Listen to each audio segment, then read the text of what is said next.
بسم اللہ الرحمن الرحیم۔ محترم دوستو، السلام علیکم ورحمۃ اللہ وبرکاتہ۔ قرآن کریم کا آسان اردو ترجمہ کا یہ جو سلسلہ ہے، اس میں آج آپ کے سامنے انشاءاللہ جو سبق ہے وہ ہے پارہ الف لام میم، سورۃ البقرہ، آیت نمبر 30،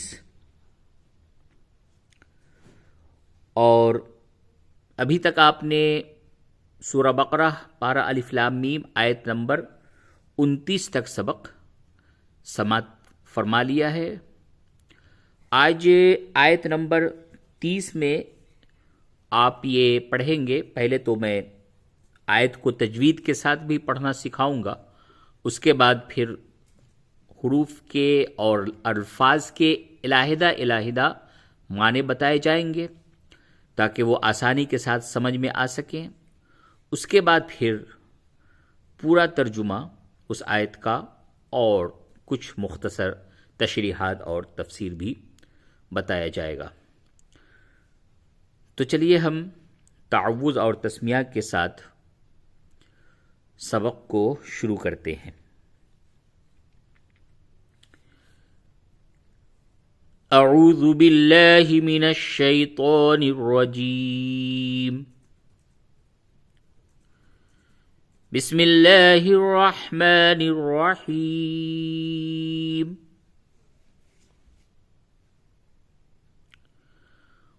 وَإِذْ قَالَ رَبُّكَ لِلْمَلَائِكَةِ إِنِّي جَاعِلٌ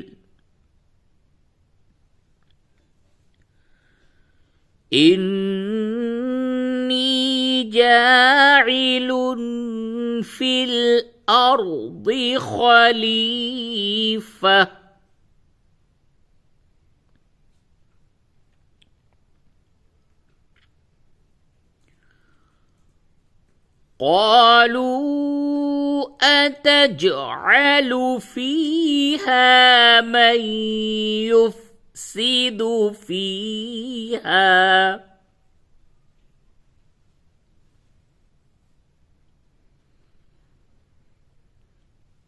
قالوا أتجعل فيها من يفسد فيها ويسفك الدماء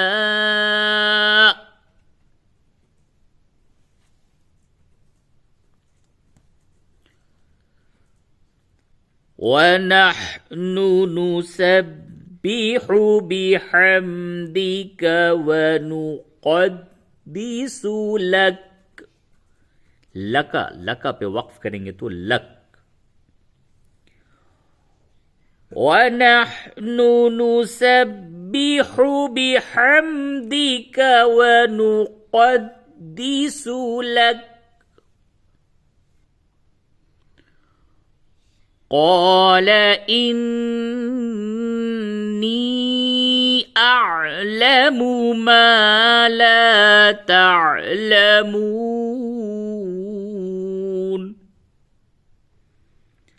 تو آیت نمبر 30 تک ابھی آپ نے سماعت فرمایا۔ اب اس کے حروف اور الفاظ کے علیحدہ معنی سماعت فرمائیے۔ وَإِذْ، ذال اور زا میں فرق کیجیے۔ وَإِذْ، نوک زبان کو تھوڑا دانت کے باہر نکالیے اور اوپر کے دونوں دانت سے اس کو تھوڑا دبائیں، تو اس سے ذال کی صحیح ادائیگی اور اس کا صحیح تلفظ ادا ہوتا ہے۔ وَإِذْ، واو کے معنی اور اذ معنی جب۔ وَإِذْ اور جب۔ قال بری قاف، قال کہا۔ ربک، رب کے معنی رب، پروردگار، پالنے والا، مالک کائنات، اللہ کی ذات، اس کی یہ صفت ہے رب. ربک تمہارا رب. للملائکتی ملائکہ فرشتوں کو کہتے ہیں اور للملائکتی فرشتوں سے.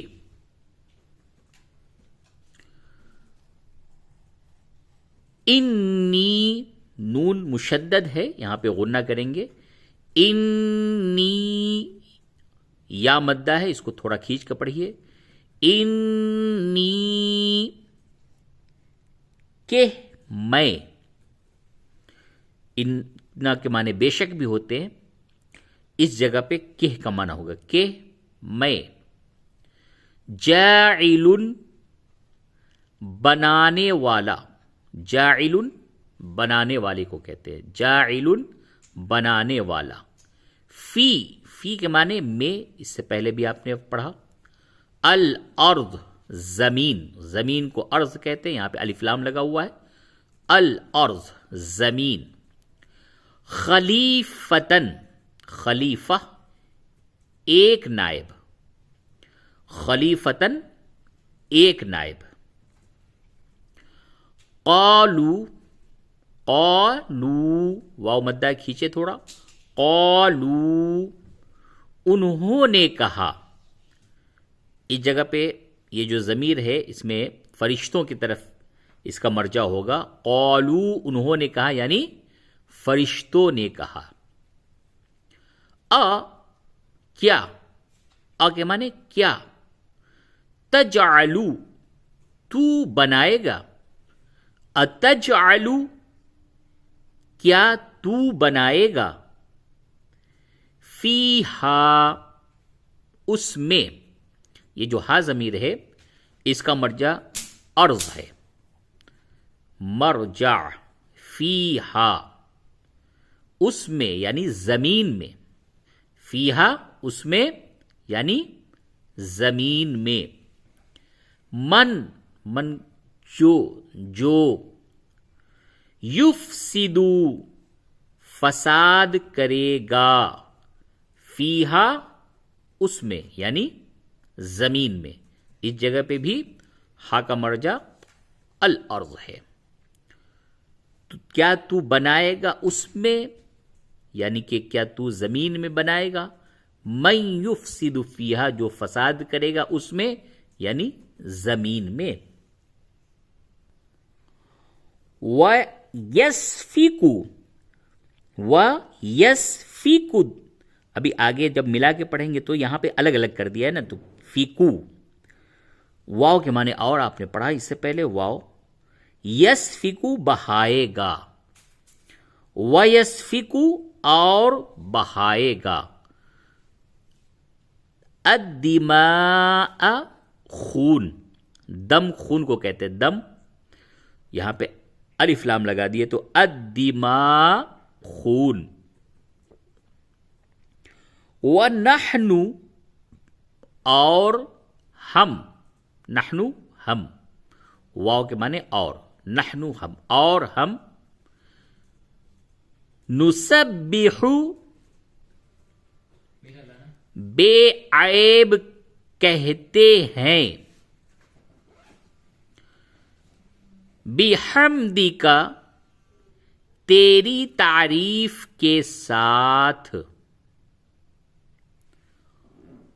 وَنُقَدِّسُ اور پاکیزگی بیان کرتے ہیں. لَکَ تیری. قَالَ اس نے کہا. کس نے؟ اللہ تبارک و تعالی نے.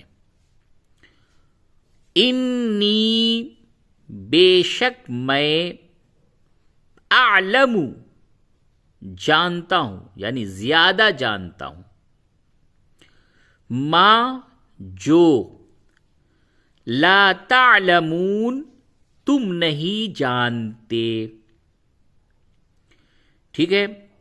تو یہ تو آپ نے حروف اور الگ الگ علیحدہ علیحدہ الفاظ، افعال، اسما وغیرہ کے معنی معنی آپ نے معلوم کیے، سیکھے، اس کو یاد کریں۔ اب ہم پورا معنی کرتے ہیں اور مختصر تشریح بھی۔ اللہ تبارک و تعالی کی ذات جب کسی چیز کا ارادہ کرتی ہے، قرآن شریف میں خود ہے، انما امرہ اذا اراد شیئا ان یقول له کن فیکون، کہ اللہ تبارک و تعالی کی ذات جب کسی کسی چیز کا ارادہ کرتی ہے تو کہتی ہے کن فیکون، ہو جا، بس وہ چیز ہو جاتی ہے۔ کن فیکون سے اس نے دنیا کو پیدا کیا، لیکن انسان کو اس نے بہت ہی اہتمام کے ساتھ بنایا، اس کو اشرف المخلوقات میں سے بنایا ہے۔ تو جب بنانے کا ارادہ کیا اللہ تبارک و تعالی نے، تو اس نے پہلے فرشتوں سے بتایا کہ میں زمین میں اپنا ایک نائب بنانے والا ہوں۔ تو اس کو اس طریقے سے اس سورہ بقرہ میں الف لام میم، پارہ الف لام میم میں سب سے پہلے یہ تذکرہ یہاں پہ آپ کو ملتا ہے، اور دوسری جگہوں پہ بھی ابھی آپ قرآن کے مختلف جگہوں پہ بھی حضرت آدم علیہ السلام کے بارے میں واقعات پڑھیں گے۔ یہاں پہ یہ ہے کہ وَإِذْ قَالَ رَبُّكَ لِلْمَلَائِكَةِ إِنِّي جَاعِلٌ فِي الْأَرْضِ خَلِيفَةً، اور جب تمہارے رب نے فرشتوں سے کہا کہ میں زمین میں ایک نائب بنانے والا ہوں، قالوا اتجعل فیہا من یفسد فیہا، انہوں نے کہا، یعنی فرشتوں نے اللہ تبارک و تعالی سے کہا، کیا تو اس میں بنائے گا، یعنی زمین میں بنائے گا جو اس میں فساد کرے گا، یعنی ایسی مخلوق کو آپ بنانے کا ارادہ کر رہے ہیں جو زمین میں فتنہ فساد پھیلائے گا، فساد کرے گا۔ اللہ تبارک و تعالی آگے ارشاد فرماتا ہے وَيَسْفِكُ الدِّمَاءَ، اور فرشتوں نے یہ بھی کہا اور خون بہائے گا، فتنہ فساد بھی پھیلائے گا اور خون بھی بہائے گا، یعنی آپس میں قتل و غارت گری، قتل و قتال کرے گا۔ آپ ایسی مخلوق کو پیدا فرمانا چاہتے ہیں، اور فرشتے نے یہ سمجھا کہ شاید اللہ تبارک و تعالی اس مخلوق کو زمین میں اپنی عبادت کے لیے پیدا فرما رہا ہے۔ اللہ تبارک و تعالی کے ارادے، اس کی مشیت کو اللہ کے سوا کوئی نہیں جانتا، الا یہ کہ جتنا اللہ تبارک و تعالی علم عطا فرما دیں، جتنا اسے آگاہ کر دیں۔ تو فرشتوں نے کہا کہ ایسے مخلوق کو آپ پیدا کرنا چاہ رہے ہیں جو زمین میں فتنہ فساد پھیلائے گا اور خون بہائے گا، اور وَنَحْنُ نُسَبِّحُ بِحَمْدِكَ وَنُقَدِّسُ لَكَ، اور ہم تیری تعریف کے ساتھ تجھ کو بے عیب کہتے ہیں اور تیری پاکیزگی بیان کرتے ہیں، کہ آپ ہر عیب سے پاک ہیں، آپ بے نیاز ہیں، آپ اکیلے ہیں، آپ کا کوئی ہمسر نہیں ہے۔ ہم تو ہر وقت آپ کے ذکر و اذکار میں، آپ کی تسبیح، آپ کی پاکی بیان کرنے میں ہم لگے رہتے ہیں، تو پھر مزید دوسرے مخلوق کی کیا ضرورت ہے؟ فرشتوں نے یہ، اللہ تبارک و تعالی نے جب اپنے ارادے کو ظاہر کیا تو فرشتوں نے یہ کہا، اور یہ فرشتے نہیں کہہ رہے، کلام الہی میں اللہ تبارک و تعالی یہ خود بتا رہا ہے اپنے حبیب حضرت محمد صلی اللہ علیہ وسلم پہ اس آیت کو نازل فرما کے اپنے حبیب کو اور دیگر تمام لوگوں کو اللہ تبارک و تعالی خود اپنے کلام کے ذریعے سے اس واقعے کا تذکرہ کر رہا ہے۔ یہ تو اللہ ہی کا کلام ہے، اللہ خود فرما رہے کہ فرشتوں کو میں نے یوں کہا اور فرشتوں نے ہمیں یہ جواب دیا، اور یہ بھی کہا وَنَحْنُ نُسَبِّحُ بِحَمْدِكَ وَنُقَدِّسُ لَكَ، یہ کس نے کہا؟ فرشتوں نے کہا. اور ہم تیری تعریف کے ساتھ تجھ کو بے عیب کہتے ہیں اور تیری پاکیزگی بیان کرتے ہیں.